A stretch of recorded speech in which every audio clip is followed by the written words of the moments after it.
Yay! What's up, everybody? It's me, Lisa, the Love Coach, LoveQuestCoaching.com, where I come in here for the 5 o'clock quarantini. I come in here for the 5 o'clock hour to bring you some information, some useful stuff to know, to navigate life, things that come up in your life. This quarantine has people crazy. We're on day 32, 33. It's over a month. People are going nuts. And all this family drama is happening with a lot of people that I'm coaching with. So I wanted to come on. This is something that's super common. The people are starting to come on. Get in here. Get your cocktail. You're going to need one for this topic. It's all about toxic family members. These people, my God, it's like a hobby for them to be all up in your life and to criticize and to make you feel like anything you do is not good enough. It's crap. You're a crappy parent. You're going about your life wrong. Big opinions, all these opinions. And it even can be worse than that. It could be abusive. Awful. So I have 3 clients of mine who are going through this same situation, but different because they're each different, obviously. So I have one client who's in her 30s, and she basically sacrificed her dreams because she has this toxic, ridiculous relationship with her parents, and she is a trust fund. So it's very difficult for her to sever the tie with the parents because then she's going to be cut off. She's got no money. She's got to follow her dream and do her thing. So when she's dealing with her parents, it's as if she regresses to being a little girl. She's forever like a little girl. She never stepped into her own, right? Everything is about the parents. I have another client. He's in his early 50s, and he's caretaker for parents, but has a psycho sister who almost killed him when he was a baby and still has this weird, toxic involvement, trying to get at the family, trying to get at the money and the will and the thing with the parents who are older. All this drama with caretaking between this man and the sister. And he still sees himself as this petrified little boy who worries that the sister is going to come and throw him out the window. Crazy. Then I have another client who has a toxic, narcissistic mother who neglected her as a child, beat her. There was, physical abuse, all kinds of things going on. And this woman is asking her daughter, my client, for apology for a list of grievances that the mother has to the daughter. And the daughter, my client, is ready to be like, you know what? I am not allowing toxic, narcissistic people in my life anymore. I am cutting these people off. So this is super common, right? We come from families. These are our blood relatives.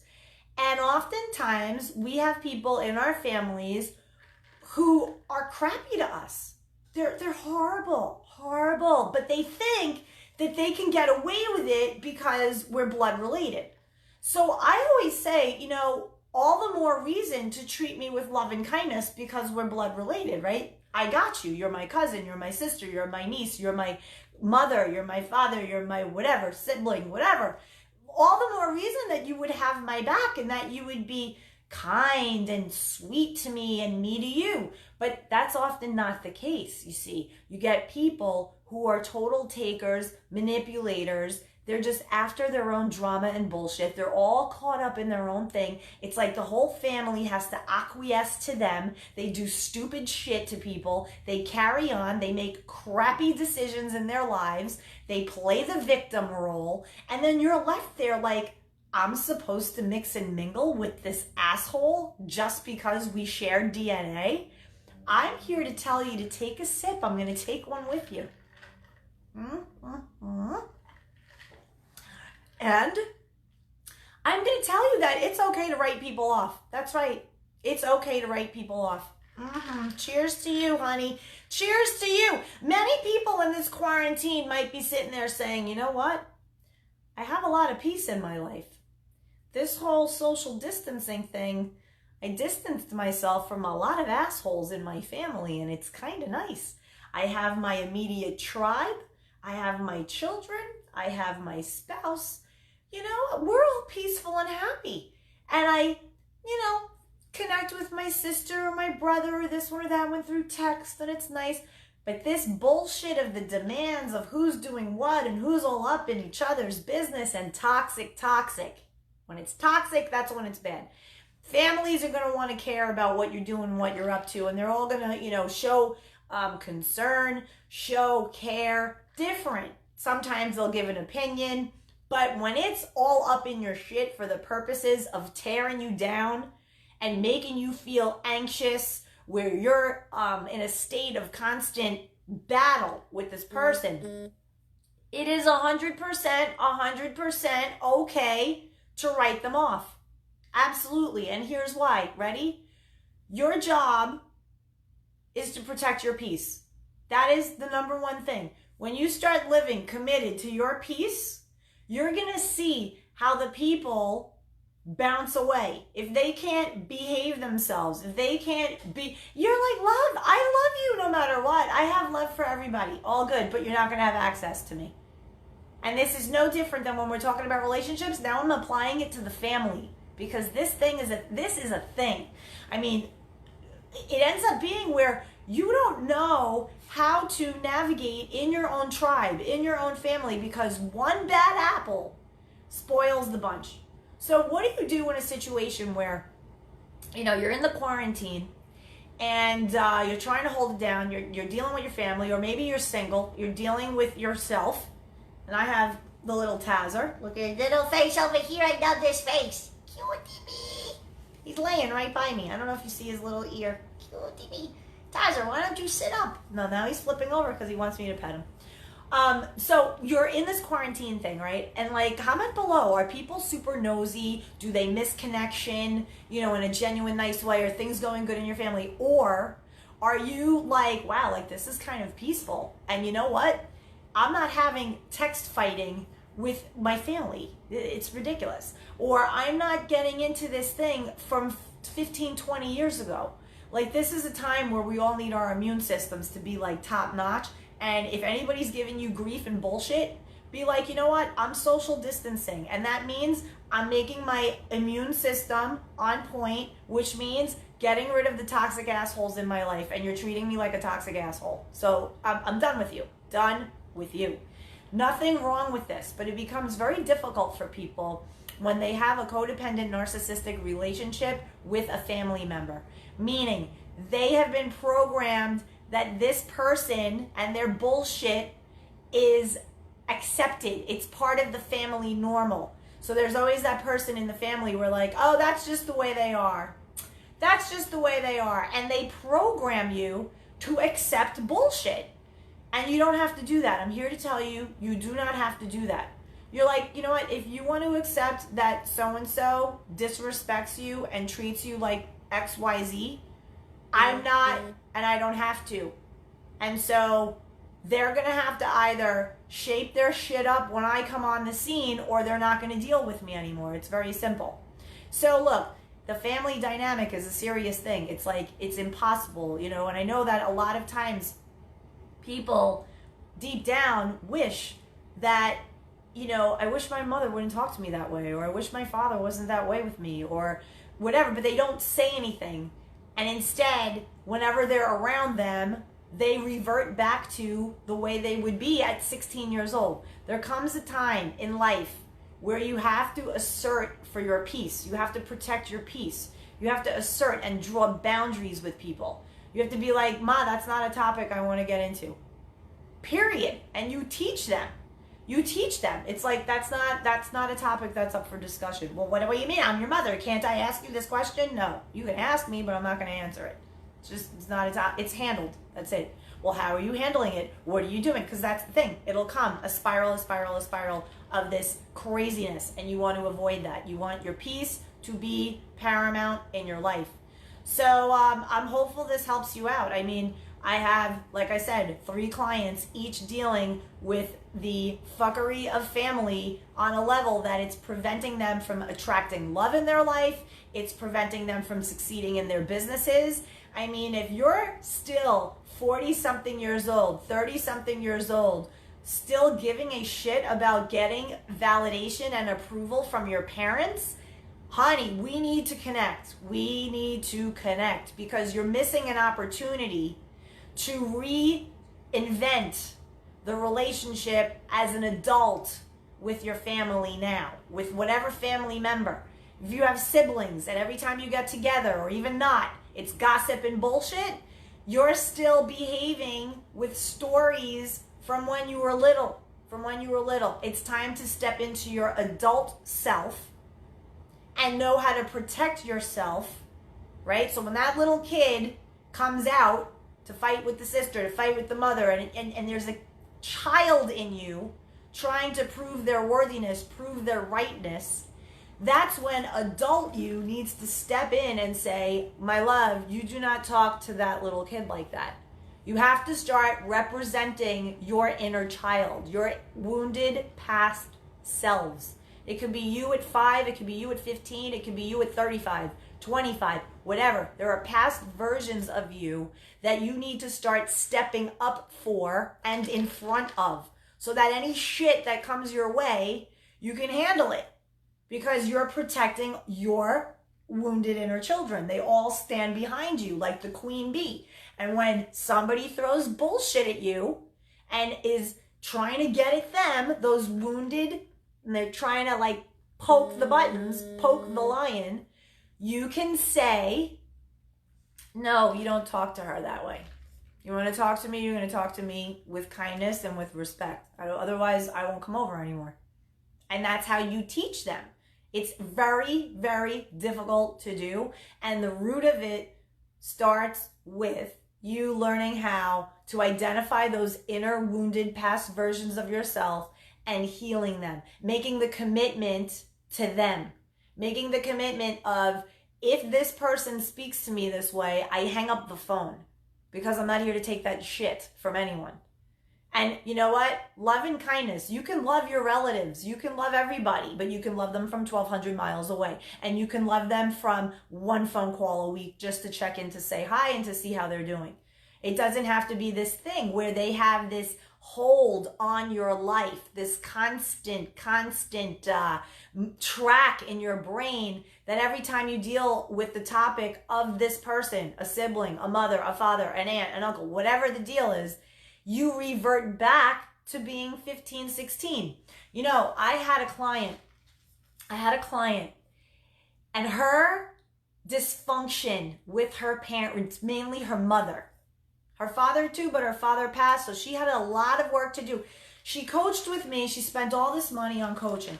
She got to the point where she had to sit down and have an adult conversation with her mother and kind of laying law about how things are going to run from now on and really expressing her perspective for what grievances and how she perceived her childhood, so that that little kid can feel heard. The little wounded girl inside her can feel heard, validated, and acknowledged.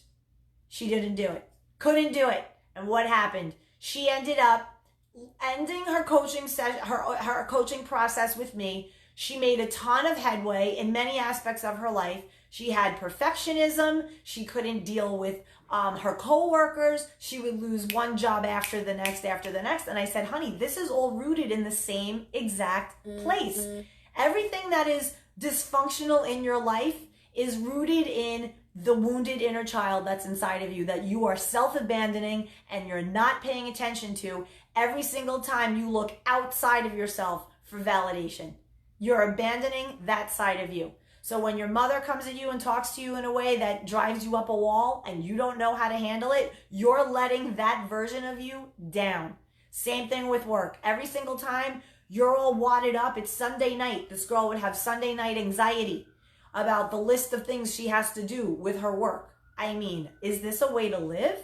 So we had to go box by box and work on coping mechanisms for each one of these things. But when we went in deep and got to the root of what was threading it all together, the common thread is She never stepped into her adulthood. She never drew boundaries with how she is to be spoken to by her parents, how she's to be regarded as a woman, grown-ass woman, homeowner with a career, being spoken to as if she's 14 years old. That shit's not allowed. And you know what? It's a really, really, really difficult decision when things are super toxic to cut people out of your life. But it's necessary because you're not put here to suffer. You're not put here to acquiesce to the bullshit of everybody else. You're just not. You're here to be joyous and peaceful and harmonious. And I like to believe that in this quarantine, cheers to the people, a lot of people are doing some assessment of their life and they're looking at this and they're saying, you know what, I had a good month alone with myself, alone with my family, alone with my thoughts. And you know what, I don't want to go back to the bullshit that was happening a month prior to the quarantine. I don't want to go back to that life. There are a lot of things about my life that I wasn't really into, and I didn't like the way these people were treating me, being around me, doing things, whatever, and it's time to straighten it out. So this is a huge opportunity for you people to really think about the people in your life that you have now been away from, and think about how you want to re-engage. What new parameters are there going to be? What new boundaries are you going to set for yourself? How are you going to show up for yourself more? Love yourself more? Are you the doormat that everybody comes over your house? And now quarantine can't have that anymore, right? Oh, you're the one who hosts. Everybody comes over. And it's give, serve, and nobody even lifts a finger, right? So what kind of changes are you going to make now? Are you going to go back to being the doormat again? When is it in you to stick around with these people and have this battle? It could be part of your identity where who would I be if I'm not the girl who fights with my sister all the time? Who would I be if I'm not the person who has this battle with my mom all the time? Who would I be? So oftentimes our identities get caught up in the dysfunction. Ami, I'm hoping I'm saying your name right, my love. Ami Shabu Shabbat. I cut a brother and sister out of my life. Don't miss them at all. Honey, how brave of you and how hard it is to do it. I'm sure that, this was after years and years. It wasn't like you woke up one day and said, okay, asshole number one, asshole number two, you're out. There had to have been a lot of pain and a lot of, thought into this decision. So good for you for protecting your peace, protecting your sanity, your soul, and not allowing any toxic, any abusive, nothing like that around you. It's very important. It's the most self-loving thing you could have done.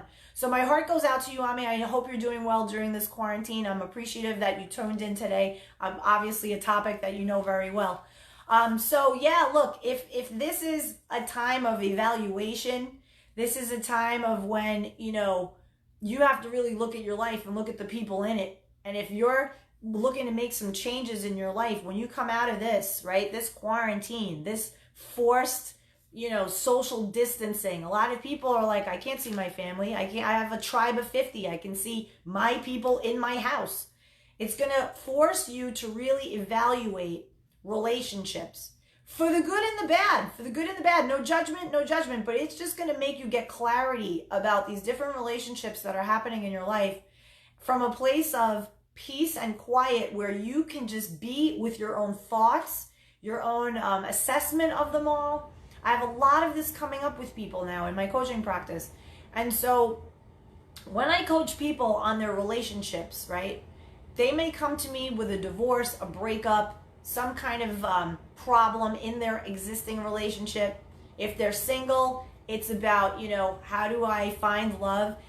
And through that journey, immediately we get to the parents, we get to the family, we get to tell me about your family, tell me about how do you view yourself in the world? Typically it's how you viewed yourself in your family.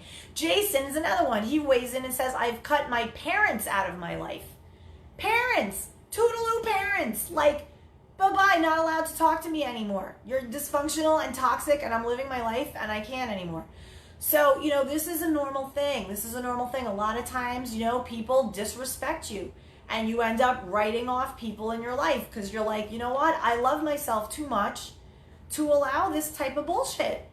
In order for me to exist in this family, I have to sacrifice my self-love. Not worth it. It's It's not worth it. I love myself too much. I'm not going to sit here and be in the same room with somebody and listen to their bullshit and not call them out on their bullshit. I'm not going to do it. And if that's your jam, best to wish them love and light from afar. That's it.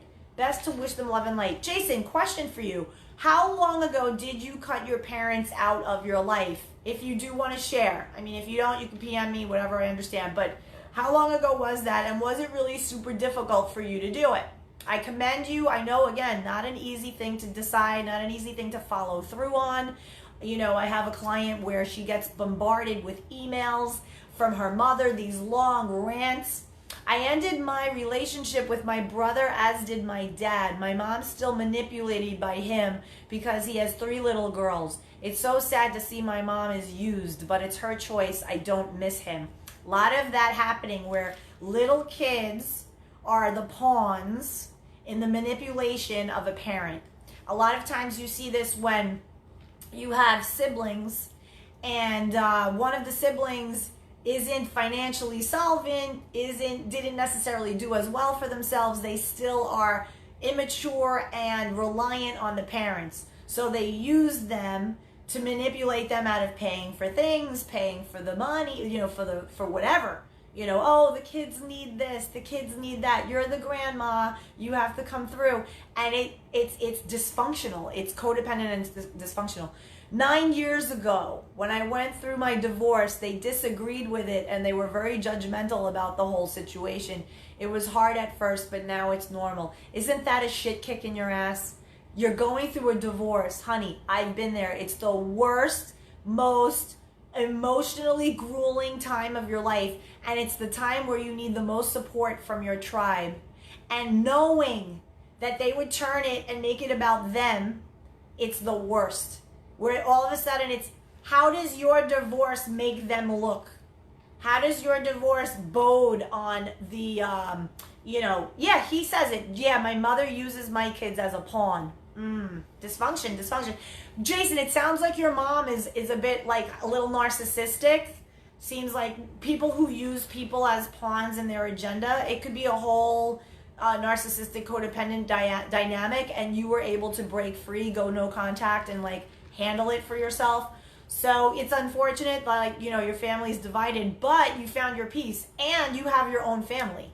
So you have your own family and you also have chosen family. So I want to really make a point there about chosen family. Sometimes the people who we choose as family, not blood related, but people who we meet along our journey of life, become more trusted confidants, more respectful, more true soul connected people than the people that we were, that the family, the blood family that we were, attracted. This is basically, we attracted our family. Our soul came from the ether of the nothing, and boom, we had stuff to learn, so we picked this family.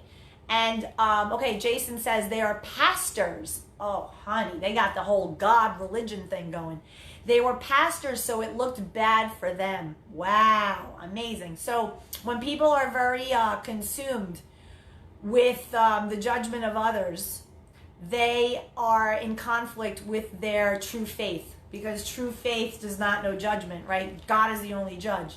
So, and God is the unifying spirit. God is source, right? So they're disconnected with source. If they could say, you know, our son is getting divorced, and instead of being a source of strength and unconditional love, right? Saying, you're getting divorced and we love you no matter what. This is rough for you and we want our baby boy to be solid and secure, and it's unfortunate that you're going through this, but we love you no matter what, right? That's what we want.